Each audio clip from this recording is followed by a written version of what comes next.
అశ్విని నంబియార్ ఈ పేరు కంటే కూడా అంతరంగాలు, కలంకిత సీరియల్ అంటే వెంటనే గుర్తుకొస్తుంది. అంతేకాకుండా మెగాస్టార్ చిరంజీవి సినిమా హిట్లర్లో చిరంజీవి చెల్లెలు అని చెప్పినా గుర్తుకొస్తుంది. ఆమెనే అశ్విని నంబియార్. ఈమెను రుద్ర అని కూడా పిలుస్తారు. తెలుగులో తక్కువ సినిమాల్లోనే నటించినా, కొన్ని సీరియల్లోనే నటించినా తన నటనతో ప్రేక్షకులకు దగ్గరయ్యారు అశ్విని. సడన్ గా నటనకు దూరమైన ఇటీవలే అమెజాన్ లో వచ్చిన సూజల్ వెబ్ సిరీస్ లో కీలక పాత్రలో నటించారు. ఇక ఇటీవల ఇచ్చిన ఓ ఇంటర్వ్యూలో తన తండ్రి వయసున్న డైరెక్టర్ తనతో ప్రవర్తించిన విధానంపై సంచలన వ్యాఖ్యలు చేశారు. అశ్విని గతంలో నిద్ర మాత్రలు మింగడానికి కారణం ఏంటి, కాలేజ్లో 13 ఏళ్ల పాటు ఎందుకు పనిచేయాల్సి వచ్చింది అనే విశేషాలతో పాటు అశ్వినికి సంబంధించిన మరికొన్ని అంశాలు తెలుసుకుందాం. అశ్విని నంబియార్ చెన్నైలో పుట్టారు. తల్లిదండ్రులు కేరళకు చెందినవారు. అశ్విని నంబియార్ 5 ఏళ్ల వయసు నుండే భరతనాట్యం నేర్చుకోవడం ప్రారంభించారు. స్కూల్లో చదువుతూనే పలు ప్రదర్శనలు ఇచ్చేవారు, నాటకాలు వేసేవారు. వ్యాసరచన పోటీల్లో పాల్గొని ప్రైజ్లు అందుకున్నారు. 10th చదువుతున్న టైంలో తన ఫ్రెండ్తో కలిసి సరదాగా ఓ ఫ్యాషన్ మ్యాగజైన్ నిర్వహించిన ఫోటోషూట్లో పాల్గొన్నారు. ఆ మ్యాగజైన్ ఫోటోలు చూసిన ప్రముఖ డైరెక్టర్ భారతీరాజా గారు తాను తీసే పుదునెల్లు పుదునాదు సినిమాలో ముఖ్య పాత్రలో నటించాలని అడిగారట. అప్పటికి అశ్వినికి యాక్టింగ్ పై ఇంట్రెస్ట్ లేదు, సినిమాల గురించి పెద్దగా తెలియదు కూడా.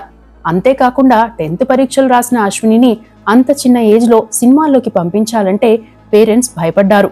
అయితే భారతీరాజా గారి లాంటి డైరెక్టర్ అడగడంతో ఆ మ్యాగజైన్ వారు కూడా ప్రోత్సహించారు. దీంతో పేరెంట్స్ కొన్ని కండిషన్లు పెట్టారట.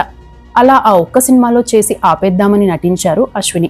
అలా 1991లో వచ్చిన పుదునెల్లు పుదునాదు సినిమాతో ఇండస్ట్రీలోకి అడుగుపెట్టారు.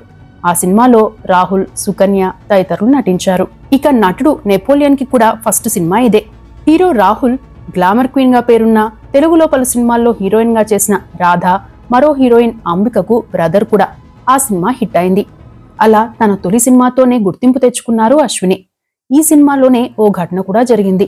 ఆ సినిమాలో ఓ పాటలో రొమాంటిక్ సీన్ లో నటించాల్సి ఉంది. అయితే షూటింగ్ జరిగే ప్రాంతంలో చాలా మంది జనాలు ఉండడంతో అంతమంది ఉంటే తాను యాక్టింగ్ చేయలేనని చెప్పడంతో పాటు పలు టేక్లు తీసుకుందట. చాలా టేక్స్ తీసుకున్నా యాక్టింగ్ చేయలేకపోయింది.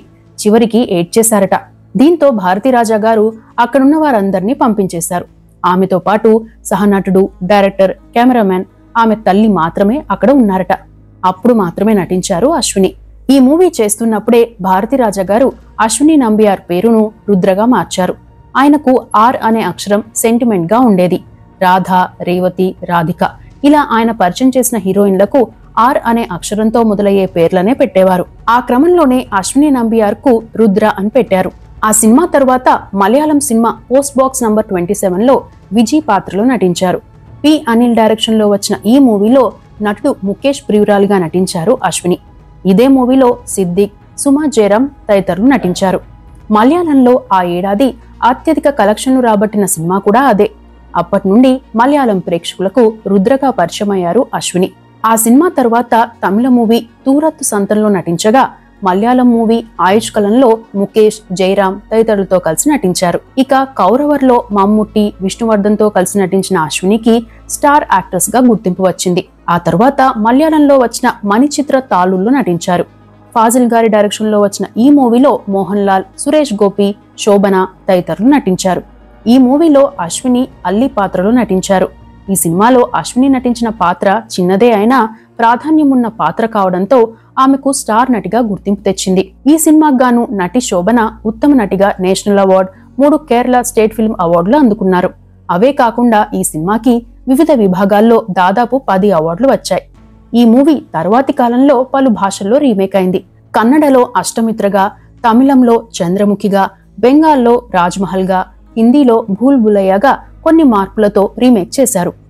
ఆ తరువాతి కాలంలో తన పేరును రుద్ర నుండి మళ్లీ అశ్వినిగా మార్చుకున్నా మలయాళంలో మాత్రం ఇప్పటికీ రుద్రగానే పిలుస్తారు. అలా తమిళం, మలయాళంలో పలు సినిమాల్లో నటిగా, హీరోయిన్ గా చేసిన అశ్వినికి ఫస్ట్ తెలుగు మూవీ ఆంటీ. 1995లో వచ్చిన ఈ సినిమాలో జయసుధ లీడ్ రోల్లో నటించగా, నాజర్, ఆనంద్, చిన్న, రాజా రవీంద్ర, బ్రహ్మానందం తదితరులు నటించారు. ఈ మూవీలో కనీ పాత్రలో కనిపిస్తారు అశ్విని. అయితే అశ్వినికి తెలుగులో గుర్తింపు తెచ్చిన సినిమా 1997లో వచ్చిన హిట్లర్. ముత్యాల సుబ్బయ్య డైరెక్షన్ లో వచ్చిన ఈ సినిమాలో చిరంజీవికి 5 చెల్లెల్లో ఒకరిగా నటించారు. తన నటనతో సెంటిమెంట్ ను పండించారు. మలయాళంలో 1996లో వచ్చిన హిట్లర్ సినిమాకు ఈ సినిమా రీమేక్. ఆ సినిమాలో సిస్టర్ సెంటిమెంట్ చూసిన ముత్యాల సుబ్బయ్య గారు ఆ పాత్రకు అశ్వినిని ఎంపిక చేశారు.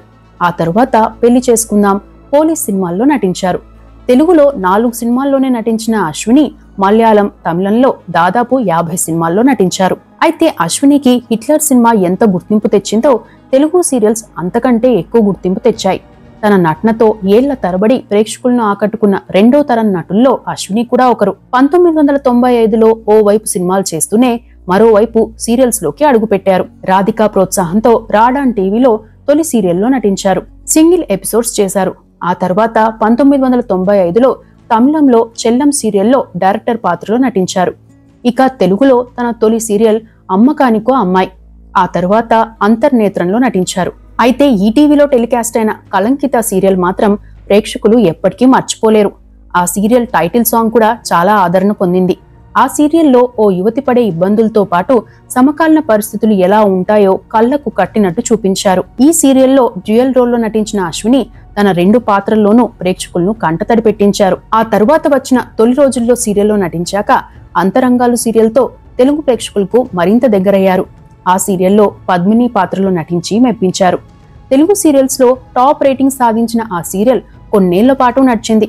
ఆ తరువాత అక్కా చెల్లెలు సీరియల్లో నటించారు. మొత్తంగా చూస్తే 1999లో పోలీస్ సినిమా, 2001లో అక్కా చెల్లెలు సీరియల్ తర్వాత తెలుగులో మళ్లీ నటించలేదు అశ్విని.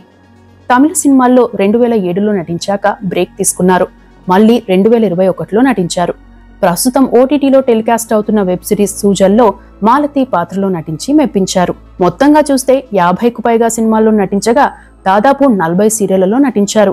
వివాహమైన తరువాత సింగపూర్ టీవీ సీరియల్స్ లో నటించడంతో పాటు ఇంగ్లీష్ షార్ట్ ఫిల్మ్స్ లోనూ నటించారు. భరతనాట్య ప్రదర్శనలు ఇస్తున్నారు అశ్విని. సోషల్ మీడియాలోనూ ముఖ్యంగా ఇన్స్టాగ్రామ్ లో యాక్టివ్ గా ఉంటారు. అయితే ఇటీవల ఓ ఇంటర్వ్యూలో అశ్విని మాట్లాడుతూ తాను సినిమాల్లోకి వచ్చిన తొలి నాళ్లలో ఓ డైరెక్టర్ ప్రవర్తించిన తీరుపై ఆమె చేసిన కామెంట్లు వైరల్ అయ్యాయి. ఆ ఇంటర్వ్యూలో చెప్పిన మాటలేంటంటే, నేను మలయాళంలో పలు సినిమాలు చేశాను. అంతకుముందు ఆ డైరెక్టర్ తో సినిమా చేయడంతో చనువుగా ఉండేదాన్ని. అప్పటి వరకు అమ్మ నాకు తోడుగా వచ్చేవారు. ఆ రోజు అమ్మ నాతో రావడం కుదరలేదు. అంతేకాకుండా ఆల్రెడీ ఆ డైరెక్టర్ తో ఒక సినిమా చేశాను కదా అనే ధైర్యంతో అమ్మ రాకపోయినా ఒక్కదాన్నే వెళ్లేందుకు సిద్ధపడ్డాను. అయితే అమ్మ మాత్రం నాకు తోడుగా హెయిర్ డ్రెస్సర్ ను తీసుకెళ్లమని చెప్పడంతో ఆమెను తోడుగా తీసుకెళ్లాను. ఆ డైరెక్టర్ కు ఇల్లు, ఆఫీస్ ఒకే చోట ఉండేది. నేను వెళ్లేటప్పటికీ అతను లోపలున్నారు. నాకు తోడుగా వచ్చిన అమ్మాయి వెళ్లి అతనికి నేను వచ్చానని చెప్పింది. అతను నన్ను లోపలికి పిలిచాడు.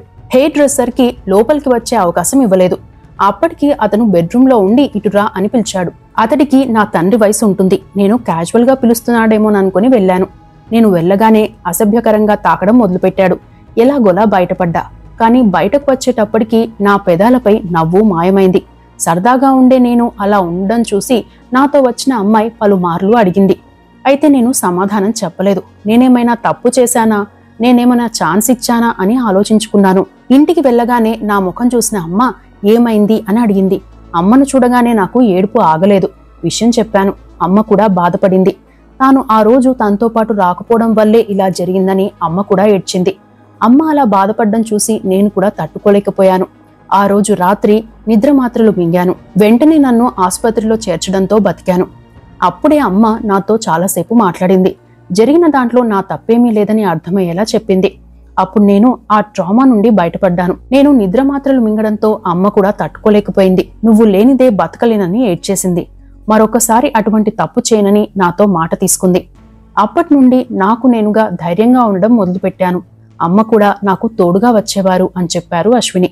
అయితే ఆ డైరెక్టర్ ఎవరనేది ప్రస్తుతం మలయాళంలో హాట్ టాపిక్ గా మారింది. అశ్విని వైవాహిక జీవితం విషయానికి వస్తే అశ్విని తన భర్త పేరును ఎక్కడా చెప్పలేదు.